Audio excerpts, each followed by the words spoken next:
अस्सलामुअलैकुम दोस्तों, मेरा नाम अब्दुल वहीद है और आप देख रहे हैं मेरा यूट्यूब चैनल नाउ इन्फॉर्मेटिव। दोस्तों, आज की वीडियो में हम मोहम्मद सुलेमानी जो यहूदी तामीर करना चाहते हैं और उसकी तामीर के बाद जो काम यहूदी करना चाहते हैं, इन पर तफसील से गुफ्तगू आपके सामने रखेंगे। नाजरीन, मोहम्मद सुलेमानी यानी थर्ड टेम्पल ऑफ सुलेमान जो यहूदी तामीर करना चाहते हैं, इसकी तामीर के बाद वो वहाँ पर दो काम करेंगे। एक ये कि जानवरों की कुर्बानी का दोबारा आगाज होगा।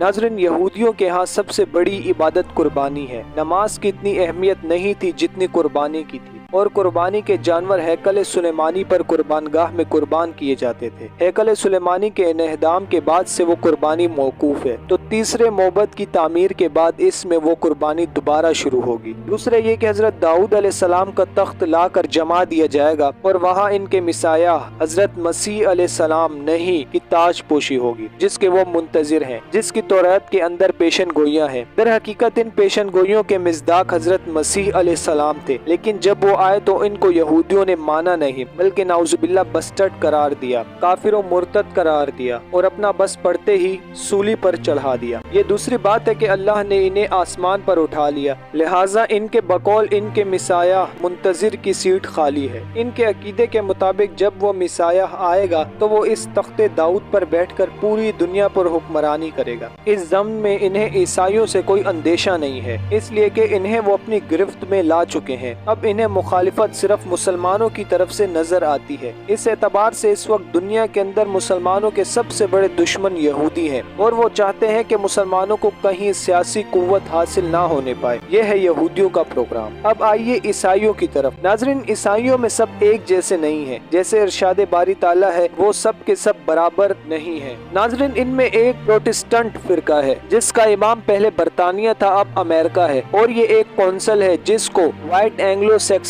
प्रोटेस्टेंट्स यानी WASP कहते हैं। ये सब यहूद के पुष्टपना और मददगार हैं, बल्कि इस वक्त ये मजहबी यहूदियों से भी ज्यादा इसराइल के हिमायती हैं। नाजरीन, आज से तकरीबन कोई 6 साल पहले ये बात एक यहूदी प्रोफेसर ने तंजीम इस्लामी ऑफ नॉर्थ अमेरिका के होस्टन में मुनक्किदा कन्वेंशन में बताई थी। इसने एक हैरान कुन बात ये भी कही थी कि Islam is the ideal religion for whole of mankind except Jews. गोया इसने ईसाइयत, हिंदू मत, हर चीज की नफी की सिवाय यहूदियत के। दूसरी बात उसने ये कही कि इसराइल की पुष्टपनाही हम नहीं बल्कि यहाँ के ईसाई करते हैं। इसराइल की सारी मईशत का दारोमदार अमेरिका ही पर है। $5 अरब तो इन्हें हर साल मिल जाते हैं। बाकी अगर कोई काम अमेरिका कहता है तो कहा जाता है कि डॉलर लाओ। मौजूदा बुश के बाप से इन्होंने फलस्तीन में यहूदियों की आबादकारी के लिए $10 अरब मांगे थे। इसने एक शर्त लगा दी कि तुम फलस्तीनियों के साथ अमन मुज़ाकरात शुरू कर दो, तब मैं दूंगा। यहूदी नाराज हो गए, इन्होंने बेचो ताप खाए,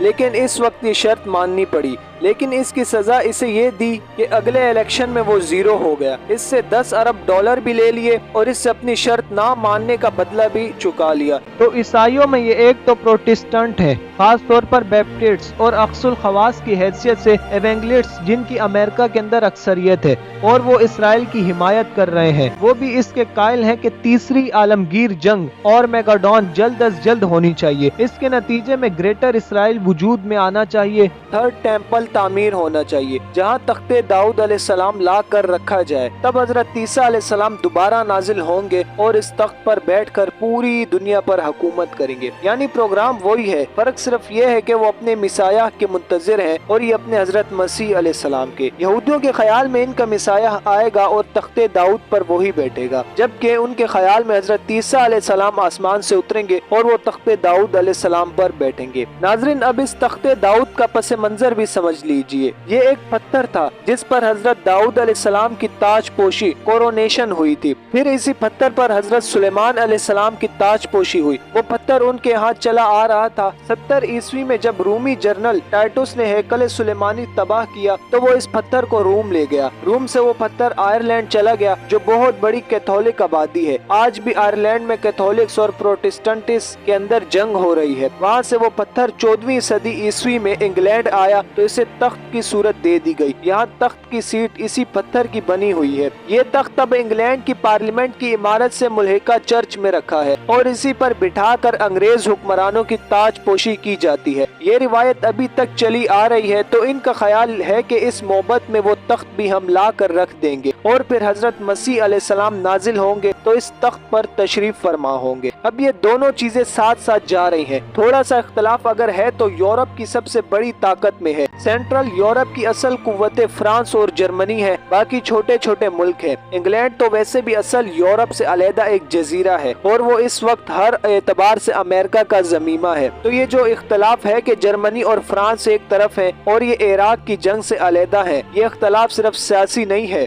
ये सिर्फ अपने आप को आलमी सतह पर मनवाने का मुकाबला नहीं है, बल्कि ये इख्तलाफ मजहबी भी है। वो कैथोलिक्स हैं, ये प्रोटेस्टेंटिस्ट हैं और प्रोटेस्टेंट्स कैथोलिक्स को काफिर, इनफाइडल्स और पोप को शैतान कहते हैं। ट्रम्पेट द फिलाडेल्फिया के नाम से इनका एक माहनामा रिसाला फिलाडेल्फिया अमेरिका से निकलता है। इनका कहना ये है कि असल में यूरोप जो इस वक्त एक हो रहा है, ये मामला सियासी नहीं मजहबी है और इसमें असल मुतहर्रिक ताकत पोप की है और मौजूदा पोप वाकईतन ऐसा साबित हुआ है जिसने पूरी दुनिया में मूव किया है। इससे पहले पोप अपने घर वेटिकन में बैठा रहता था, बाहर नहीं निकलता था, जबकि ये पोप शदीद तरीन बुढ़ापे के बावजूद दुनिया भर के सफर कर रहा है। ये मुकद्दस रूमी सल्तनत होली रोमन एम्पायर का दुनिया में दोबारा अहया करना चाहता है, जो पूरे यूरोप, शुमाली अफ्रीका और मगरबी एशिया के बहुत से इलाकों पर छाई हुई थी। और यूरोप की ये कुव्वतें चाहती हैं कि फलस्तीन को फतह करें, यानी इसराइल भी खत्म करें और फलस्तीनी स्टेट भी खत्म करें और वहाँ पर एक रोमन कैथोलिक हुकूमत कायम करें। तो नाजरीन, ये थी आज की वीडियो। उम्मीद करता हूँ आपको पसंद आई होगी। अगर आपको पसंद आई है तो काइंडली वीडियो को लाइक कर दें, चैनल को सब्सक्राइब कर दें और इसे आगे ज्यादा से ज्यादा शेयर करें। अब मिलते हैं नेक्स्ट वीडियो में, तब तक के लिए अपना ख्याल रखें। अल्लाह हाफिज।